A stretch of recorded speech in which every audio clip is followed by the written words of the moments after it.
Otuman siyadu neti yejala Otuman siyadu adunya marada Lafatina gate gamorte gara Ana fisrafu majira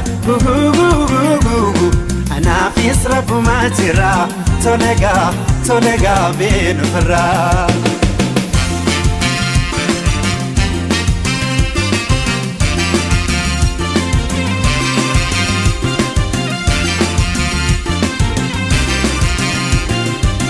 Rakko balla hunda waliin keessa tarree wal malee maal qabna waliin jechaa turre. Waataa moofinee girbu waliin seenne hamma garaa dacheetti waliin gannu jenne. Sanuuti hanqattee abjuudhatti haftee makaalti yeekaloo tuytanatti galtee.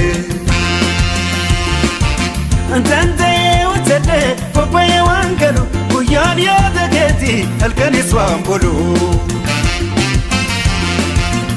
Addunyaarra jiru wanni sinaa caalu namni akka kooti waa jaalalaan tolu. Kakkanaman jirre rabbii kiyya guddaan sana hunda harkee mala na haa malu.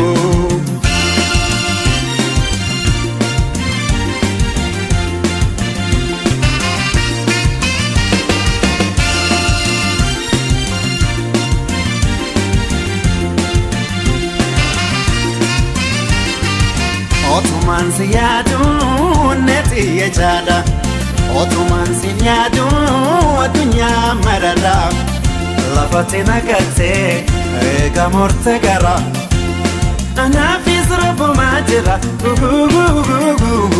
Ana fisrafu majira Tolega binu fara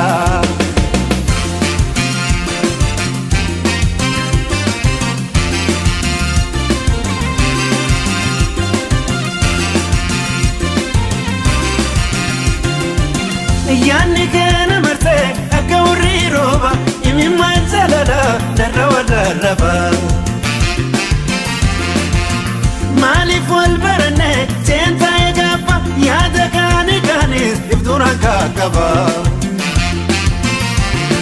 Namni wal jaalatu waliin dhaadatu otoo lubbuun jiru akkami wal dhaba Mata wal kabate inte mukanama situna rafude kamacho jodomo Kanjalati chefte inkarre agama hamtu sinakini benu firahuma Tunis nitabarti yoteron jerate afto koto bana tatiyate tana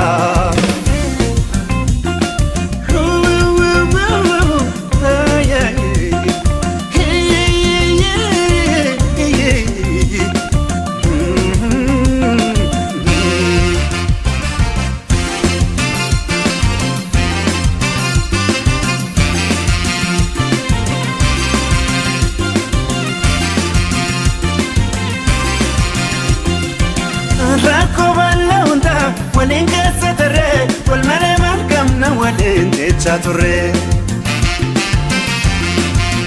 Waataa moofinee girbu waliin seenne hamma garaa dacheetti waliin gannu jenne. Sanuuti hanqattee abjuudhatti haftee makaalti yeekaloo tuytanatti galtee.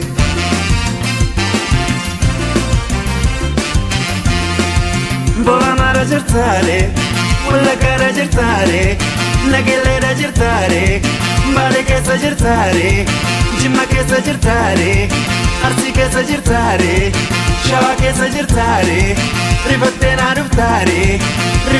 dhuftare, imimmaan koo haytare. Wayyo, deemi naa jedhu awwahin dide amna sagalee ergoon akaba kanaan jaalala tukkana namanu yaanne maraanne kamita namanu yaanne